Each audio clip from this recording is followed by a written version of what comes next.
With Subaru sales increasing year after year in the States, one vehicle that has had a crucial part in those sales is the latest Forester. Ever since it debuted in 2014, it has been a huge success, combining the right recipe of functionality and intuitiveness. For 2017, Subaru's bread and butter crossover gets a few upgrades for its mid-cycle refresh, but is this enough to keep it competitive? Well, let's go ahead and find out and take a closer look at this 2017 Subaru Forester.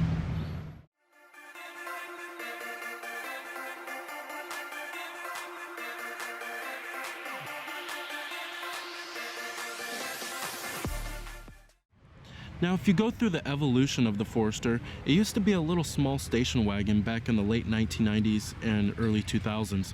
But I love the looks of this generation Forester because it's rugged looking and it's quite masculine looking too. And it's different from what you would find on other small crossovers, as they have more sleek, curvy type looks. But I love the looks of this generation Forester, and it looks more of like a traditional kind of SUV. Here goes the key fob design for the vehicle. Now, our Forester we have is a base model. You have your remote keyless entry, your unlock, your lock, and to release your trunk, and then you have your panic button. Of course, you can get a smart key.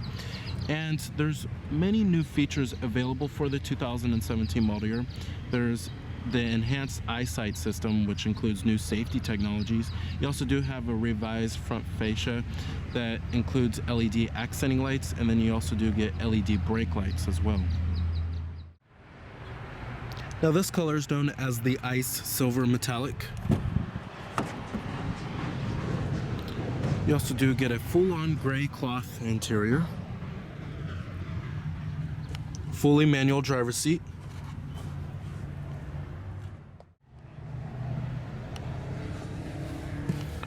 Alright, now stepping on inside of the Forester, one reason why this vehicle sells so well is because it has a very open and roomy interior. And there's lots of headroom and lots of legroom inside of this vehicle. In fact, it's one of the roomiest interiors in the small crossover class. And also it features a very simplistic yet functional design.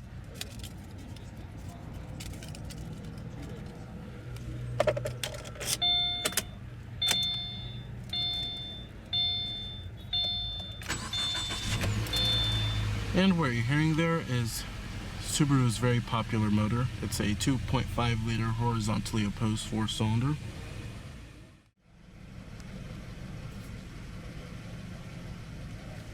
Now, coming to your transmission, you have an optional CVT automatic, which is an $1,000 option, and your standard transmission is going to be a 6-speed manual.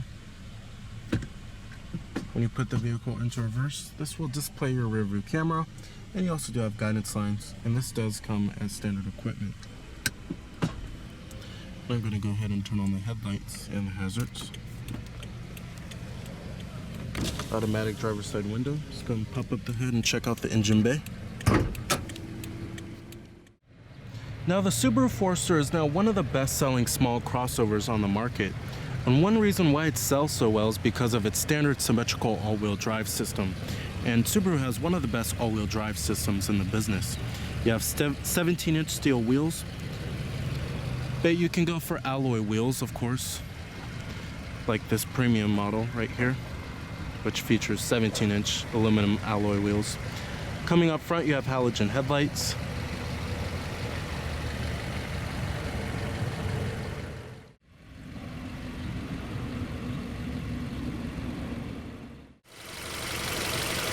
Now, powering the Forester here is your base powertrain. It's a 2.5 liter flat 4-cylinder that produces 170 horsepower at 5,800 RPM and 174 pound-feet of torque at 4,100 RPM, with EPA estimates being a pretty healthy 26 in the city and 32 on the highway. And that's actually pretty good considering we do have all-wheel drive here. Very competitive. Now, this is certainly the most popular engine choice, but if you want, you can go for a more powerful 2-liter turbocharged 4-cylinder. But this 4-cylinder we have here should satisfy most consumers. Now, competitors of the Forester, you have the vehicles in the compact crossover class. This includes the likes of the Ford Escape, Toyota RAV4, and the Chevrolet Equinox and the Honda CR-V, as well as the Nissan Rogue. Pricing of the Forester starts at $22,595 for the base 2.5i. Go for the premium, you're looking at $25,495. The limited, $29,195. And then if you go for the 2.0 XT Premium, which is equipped with the 2-liter turbocharged 4-cylinder, you're looking at $29,295. And then the 2.5i Touring starts at $31,295. And then the top of the line 2.0 XT Touring starts at $34,295.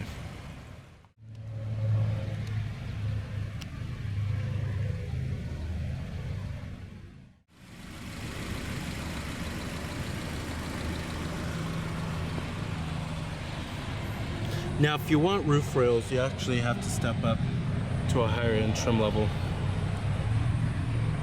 Coming to the rear of the vehicle, you have LED brake lights and a rear window wiper with a rear window defroster, as well as a LED third brake light and a shark fin antenna.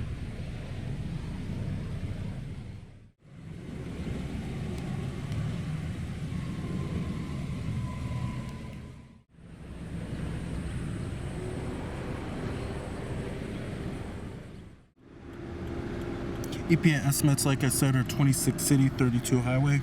Total vehicle price is $24,470.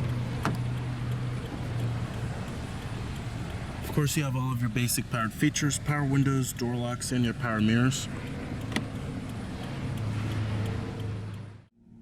Interior quality in the Forester is decent and is certainly on par with the rest of the class. Now, up here on the upper door panel, it is hard touch plastic, however the graining of it is decent. And on the mid door panel, it's wrapped in cloth, and then down on the armrest, it's wrapped in vinyl, and then you have this nice stitching too. Up here on the dashboard, it's nice and softly padded, and the material feels pretty nice. Now, build quality is pretty good. Everything feels pretty sturdy inside of here. Even the center console lid doesn't creak a whole lot or anything of that kind of nature. Overall, interior quality is pretty good inside of the Forester. I'm actually pretty impressed. Coming to the steering wheel design, love the steering wheel in the Forester, and it's a pretty good looking steering wheel for a base model, I have to say. And coming over here, we have your steering wheel mounted audio controls and your Bluetooth phone controls, and you have your voice recognition. Let's go ahead and test that out. Please say a command. Tune to 103.5 FM.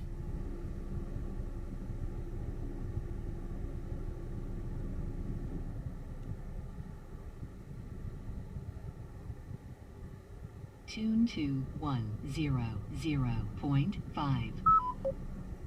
As you can see, it didn't really pick up my voice all that well. They probably need to work on their voice recognition a little bit. Over here, you also do have your cruise control. The steering wheel also does manually tilt and telescope with a decent range of adjustment. Now, you can also go for many advanced high-tech safety features, and it's going to be found on the EyeSight system. And you can go for features like adaptive cruise control, lane departure warning, all that good stuff. Coming down here, you also do have a little storage cubby, 12-volt power outlet, dual cup holders, parking brake, and your center console is pretty deep. And you also do have your USB port, auxiliary input, and another 12-volt power outlet. Manually dimming rearview mirror, sunglass container, map lights. Now, coming to your gauge and instrument cluster, it is pretty simplistic looking. You can go for a more advanced LCD screen in the center, but we do have a base model here. And I wish they would put this screen right here in the center between the two gauges, because this is pretty much where you will find all of your vehicle information, and most cars will have that placed in the center right here. Now, coming over here, you have your tachometer, and then on the right you also do have your speedometer, and then in the center it shows you what gear you're in, and then your trip odometer, and then your fuel gauge as well. Coming to the AC controls, they have a pretty high quality feel to them, and you do have your fan speeds, your different temperatures, and your different zones. Very simplistic, very functional, very intuitive, and very easy to use. Coming to your main head unit here. Love this head unit from Subaru. The responsiveness is lightning quick and it's very user friendly. Coming to your different audio sources, you do have all of the norm here: AM, FM, AHA, internet radio, your Pandora, and then you also do have a CD player, Bluetooth streaming audio, USB port with iPod integration, and your auxiliary input. And this is your home screen right here. Coming to apps, you have your Subaru Starlink, which you can access various things like the weather, stocks, fuel prices. Then you have your AHA and then your Pandora again. Then you can hook up your Bluetooth phone, have all of your contacts stored on here, of course, have an integrated dial pad. Then you have your settings. There's many different settings that you could change for the system, such as the language, and then if you want to turn the beeps on or off. And then system software version, Bluetooth settings, audio settings, such as the balance and fader, typical stuff. Then you can change if you want it in a day or night mode. You could change the brightness level. And then you have your Subaru Starlink system settings. Overall, love this head unit here. It's very simplistic, easy to use, and you also do have HD radio as well. Now, as far as visibility goes in the Forester, visibility is excellent. Certainly the best vehicle in the compact crossover class in terms of visibility. There's just lots of glass area all around, and seeing out the windshield is also pretty easy too. When you get to rearward visibility, it's very easy to see out of, and it's nice that a rear vision camera does come as standard equipment. The seats are also pretty comfortable in the Forester. They're nice and plush and provide a pretty good amount of support, and thigh support is pretty good too. Nothing to complain about there. Great for long road trips. Overall, the Forester has one of the roomiest and most comfortable interiors in the compact crossover class. Alright, now coming to the information center right there, it's controlled by this enter button right here. If you want to access the driver information center, you have to press and hold on the enter button. But at all times, it'll display the exterior temperature readout, and then it also shows you your average MPG and then your digital clock. Now, coming to the time and date, you can change the time and date if you like, and you can also set birthdays and then your anniversary. Pretty cool there. I've actually never seen that on a vehicle. And then you have your daylight savings time too. Then you have your display. You can change the contrast, turn the screen off, change the volume of the beep. And then you have your screen settings. You can change the top display, cons, eco, history, languages, clock. Then you have your maintenance. You could check the engine oil, oil filter, tires, maintenance schedules.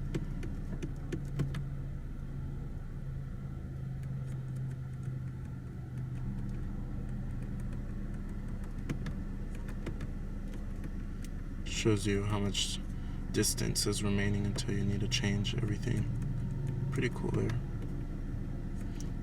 Then you have your driving history. It shows you trip information, average MPG, all that good stuff. Then your car settings, such as the defogger, hazard warning lights, keyless buzzer volume, interior lights, all that good stuff. Overall, love this little driver information center, but it would be much better if they would just put this in between these two gauges. Now, there are some nice interior amenities that you can go for on the Forester, such as a pretty large sunroof that extends all the way back here. And then you can also go for a heated steering wheel on the touring trim, as well as a brown leather interior, which is a new feature for the 2017 model year. Alright, and I'm going to go ahead and shut down the Forester. Let's go ahead and check out the rest of the vehicle.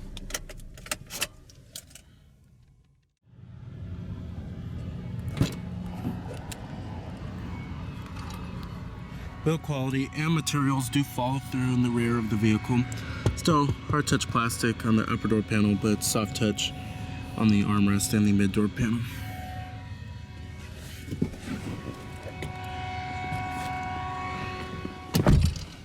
I like like I said, the Forester features one of the roomiest interiors in the compact crossover class. And there's plenty of legroom back here. I have the seat pushed all the way back. And I also do have lots of headroom. And you also do have a single map pocket back here. And you also do have rear adjustable headrests. And the seats are also quite comfortable themselves back here. Offer a decent amount of thigh support. Much better than what you will find in the Ford Escape. All right. Now the Forester also features lots of cargo space. And the rear seats do fold down, 60-40 split. As you can see, you do get a decent amount of cargo space. And you also do have a cargo light back here.